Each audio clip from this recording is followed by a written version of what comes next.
Social Network was released in 2010, is directed by David Fincher, and stars Jesse Eisenberg, Andrew Garfield, Justin Timberlake and Armie Hammer, and is essentially about the creation of Facebook. Now, believe it or not, this movie is 10 years old this year, and that is one of the main reasons why I am reviewing it. Other than the fact that I haven't really talked about a David Fincher movie on this channel before, and I feel like this is the best one to do it with. But I'm not reviewing this movie alone, though.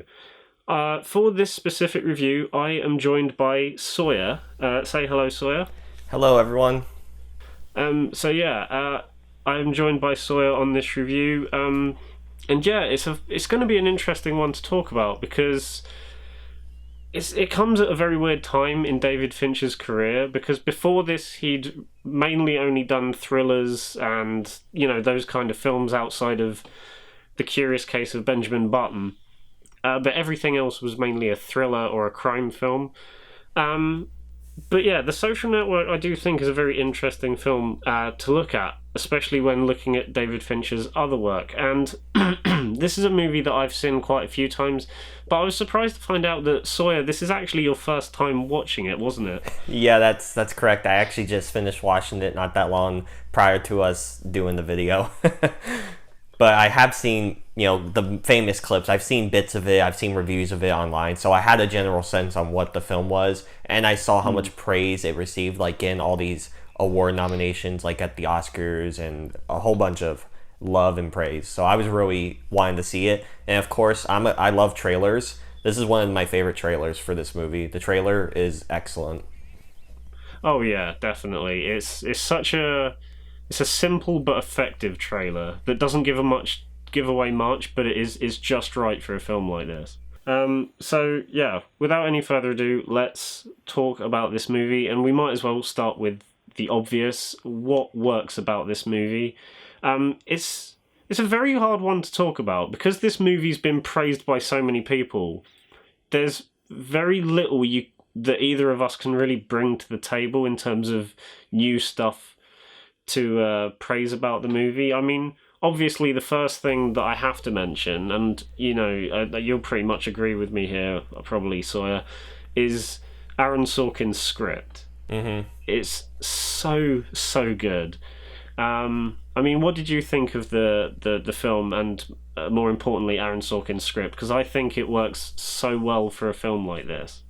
Well, what I really liked is it isn't too overly complicated, like how I was assuming it would be. Like, just how it starts and how it basically, you see the stepping stones on how they get to where they are, and just especially how when they get to Justin Timberlake's character, how he basically manipulates and just tries to cut out Andrew Garfield's character. And it was like, I thought all that stuff, how it's placed in, was really well, and how I like how it goes back and forth between them during the meetings, for the suing and like the court stuff. The lawsuits. Yeah, it goes from that to then that. It's kind of like the movie's all told in flashbacks, basically. So I thought that was really handled really well. And the interesting thing I found, actually, and I literally found this out like not long before we filmed this video, is that when Aaron Sorkin was writing the script, he specifically looked at the 2 to 3 lawsuits that were happening, that happened in real life. And usually in a film like this, a movie would just pick one of those points of view and like just show that. It would just kind of make you show that one person's point of view of that event and just kind of stick with it. But when he was writing it, he basically just went, okay, so there's 2 different lawsuits with various different people's recollection of the same events. Let's just mash it together and, show all of it, not at once, but all of it in a, specific series of images that kind of...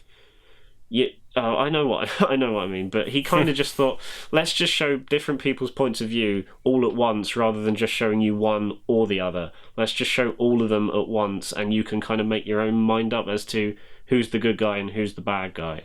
And yeah, I really did enjoy that aspect. And yeah, the lawsuit scenes and the scenes where it's like the groups of people sitting down and talking, are probably some of the most interesting scenes in the film, especially when, like, those instances where Mark has, like, a very witty comeback.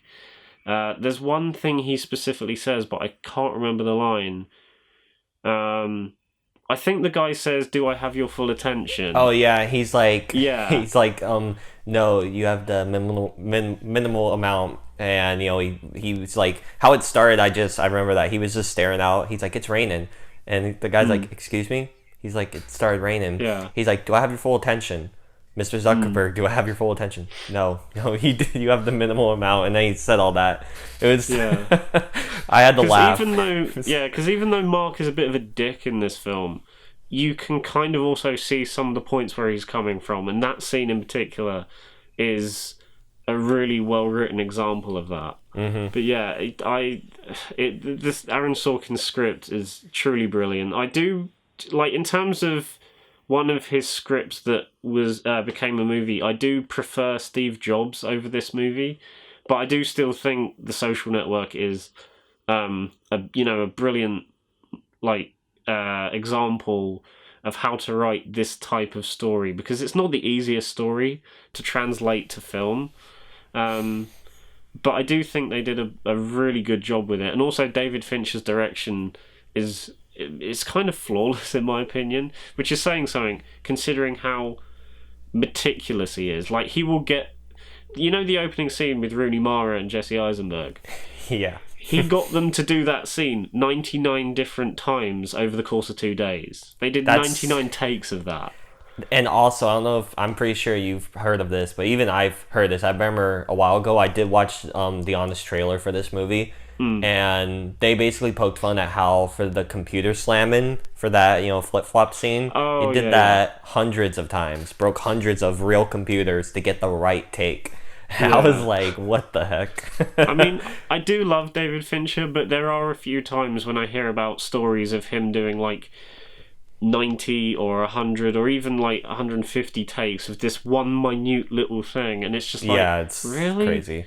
But no, it does work, because like the end product is this brilliantly well made movie that just, it kind of has.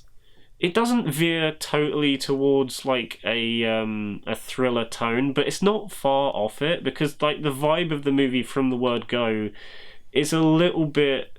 It's not dark, but there's something not quite right there. If you get what I mean, that might have something to do with the score by Trent Reznor and Atticus Ross, which is brilliant and deserved the Oscar.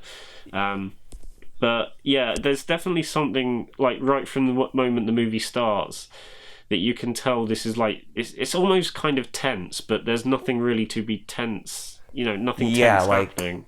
Yeah, like, I'm sorry, but like what I love about the score is that how it's like this simple piano music basically, but whenever it gets kind of like tense in a lot of scenes, it's like the dun, like it does that. I know it's a bad impression of it, but I really like how a score, like, music is so important to movies, I feel, because it can really sell a scene along with the action and acting and all that type of stuff. But the music really sells a scene. If it's bad music, it's gonna kill the scene. If it's great music, it's gonna elevate the scene. That's why for like a lot of these big blockbusters and all, like the Marvel movies and all, for the most part, like the Avenger movies, they have phenomenal music. So it really elevates and really makes the movie feel so much more grander than it maybe is. Like they got a scene of just them talking, the music playing really sells it. And I love that this music got recognition, because it's truly great. It's simple. A lot of people may not give it that much credit or think about it, but in the context of the movie, it's really great. Oh yeah, Trent Reznor and Atticus Ross, they just blew it out of the water with this music. And I think for those of you that maybe don't know, Trent Reznor is the lead singer of industrial metal band Nine Inch Nails, and I think this might actually have been his first film score. Wow. Yeah, and it does really show. But like all those years of being in a band and working on very similar sounding music pays off in this soundtrack. And also they've done a lot more soundtracks since The Social Network, and I personally think they just get better and better, because was it? They did the score for David Fincher's next movie along, which was, a couple movies long, which was Gone Girl, which is one of my favourite scores of all time. And then they did HBO's Watchmen last year, and that score is absolutely fantastic. And just to see them progress with different projects is really nice to see. So yeah, is there anything else you want to add? Was there anything else in particular that you really liked about the movie that we maybe haven't addressed yet? Well, I mean, obviously enough praise can't be said about Jesse Eisenberg. Like, he did get an Oscar nomination. But I think the best was Andrew Garfield. And he didn't even get nominated, and that still annoys me, because he deserved a nomination for this. I thought he plays this character so well. Like, I mean, he didn't do nothing wrong, really, and yet what they tried to do to him and kick him out and stuff, I did not like that at all. And I thought that was really shady. By the end of the film, you really do feel sorry for Eduardo and the position he's just kind of been crammed into. Yeah. And I really do think he is the best performance in the film. And also the twins, which, I mean, believe me if I'm wrong, like, that's not really twins, right? It wasn't, like... No, that is Armie... Let me think. It's Armie Hammer and another actor, but they basically just copy and pasted Armie Hammer's face onto the other guy. And it looks great. Like, I didn't even notice. When I didn't know that they... Like, I mean, I knew now when I watched it, but when I first saw clips and all, I heard them say that. I'm like, they aren't twins? So, like, the effects in this movie, just for that, was, like, excellent for 2010. I mean, if you were to show this to someone, they would not expect that was CGI. Oh, no. Because apparently, the interesting thing is that the other... Like, originally it was going to be Armie Hammer and this other guy just playing, the two twins. But according to David Fincher, Armie Hammer looked the most like the guy he's portraying. So he just thought, okay, let's just put his face on the other guy and kind of copy his performance over. And it, like you said, it does work really well. And David Fincher's one of those directors where he can use CGI so subtly in his movies that you very rarely realise he's even using it at all. I can't think of a good example. I think there's a shot in Zodiac, like right at the start of the film, where the camera is like a bird's eye view and it's following a yellow taxi cab. And it somehow moves exactly like in time with the car, and he just uses CGI so seamlessly that you don't even know it's there, and he's really good at it. He uses it to enhance the story rather than make it be a distraction. Yeah, and also, I mean, Justin Timberlake, I don't know if this was his first acting role or something, but wow, I was like really impressed. And his character, like, this guy sucks. He's awful. Oh, yeah. Awful. He's an absolute arsehole in this film. Yes, and that's what made me like Justin Timberlake in this movie so much, because he was willing to portray a character like that. And I mean, props to him. He did a great job making me hate him, because he was... Ugh.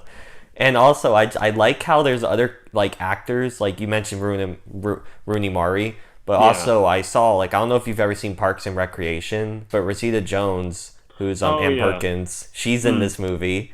And also, I don't know if you ever watched Disney Channel growing up, but one of the stars from The Sweet Life of Zack and Cody and On Deck was in this movie too. Oh yeah. No, I remember seeing that. Yeah, she was Eduardo's girlfriend for a time in the movie, and I thought that was really like cool. Like David Fincher's like, you know what, I'm just gonna grab a couple of these stars that at the time they weren't really in that much stuff. So I thought that was cool. He didn't pick prestige actors. He picked basically not well known at the time, because he had faith in their abilities to, portray these characters. So I like when directors get small talent to give them notoriety and to prove themselves. Yeah, and even the main actors themselves, like at the time, like in 2010, they hadn't really been in much, because like Jesse Eisenberg had been in Zombieland, Andrew Garfield hadn't really been in anything that notable, maybe except for a couple of episodes of Doctor Who at the time.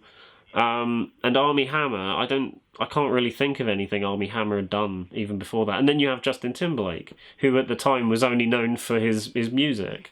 And the fact that this movie is 10 years old but still holds up incredibly well just for its simplicity in the way that everything is executed just kind of shows how well this movie is made. And like I said, this is a movie that I've seen multiple times, and I could happily rewatch it time and time again because the directing, the script, and the music just keep you coming back, along with the performances. You never get bored of it, even though it's just people talking. Yeah, I mean, yeah, I mean, it deserves all the praise it's getting, and I'm glad that, like, hopefully more people might go to watch it, because it was on Netflix, which I didn't even know. I guess they added it recently, because, I mean, I'm glad, because that made it a lot easier for me to watch it. So, I mean, I hope more people, if they see this video, or maybe for the 10-year anniversary, people go to check out this movie more. Oh, definitely. And there's one thing I do...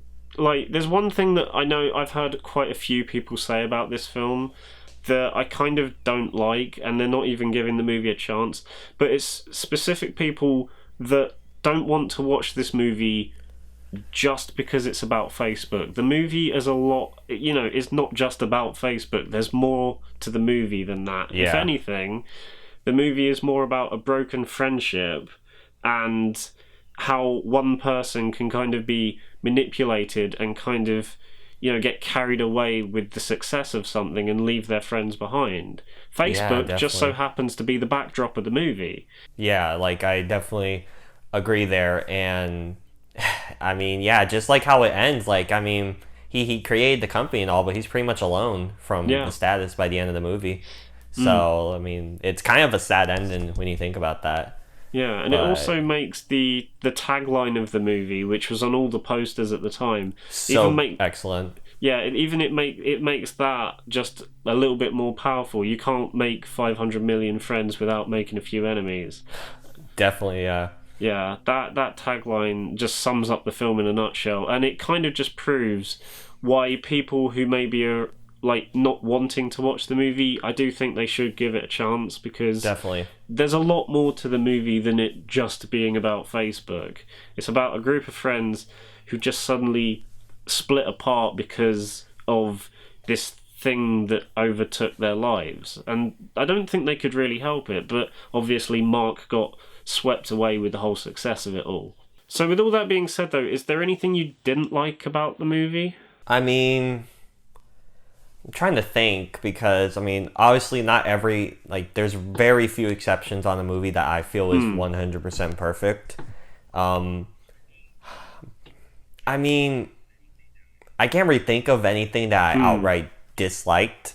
So I guess for now I can't really say, but I mean, there probably is some problems I have with it, like I have with a ton of movies.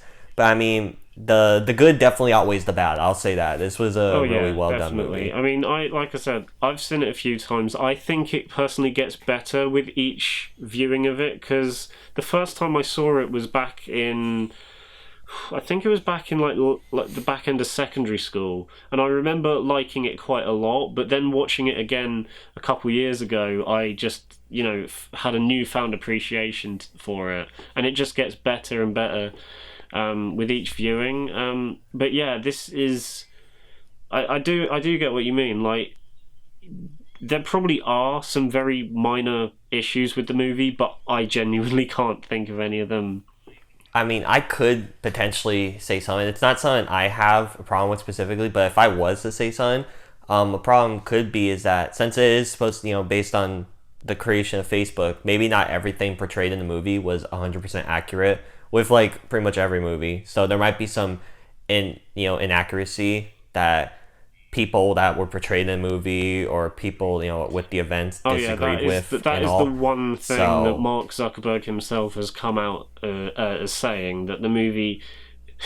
What's the thing he said? He said the movie, despite its inaccuracies, at least they got the clothing right. That was like his thing at the time, because like he said that the majority of the movie is completely inaccurate. But that being said, when especially when it comes to scripts by Aaron Sorkin about these kind of things, whether it be this or even Steve Jobs, he wasn't looking to tell a beat for beat, you know, recreation of what happened. He's kind of telling his own dramatized version of those events, whether it be, you know, real or fictitious. He's just trying to tell the most entertaining... tell that story in the most entertaining way, even if it means it isn't as accurate as it could be.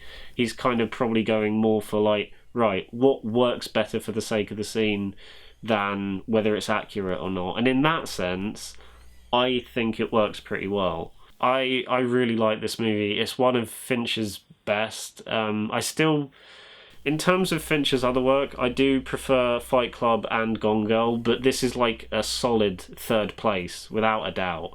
Like I would happily give this like a 9.5 out of 10, ever so close to a 10. But like I'm just happy with it staying at a 9 or a 9.5. What would you give it? I mean, I would say a 9, but I would have to think about it more. So I'd definitely say an 8 for now, an 8 out of 10. Okay. Yeah, no, that's pretty reasonable.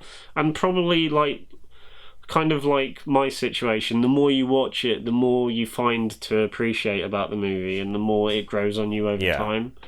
So yeah, that was our review of The Social Network. Make sure you go and check out Sawyer's channel and Twitter account as well if you want to. I will leave links for both of those in the description below.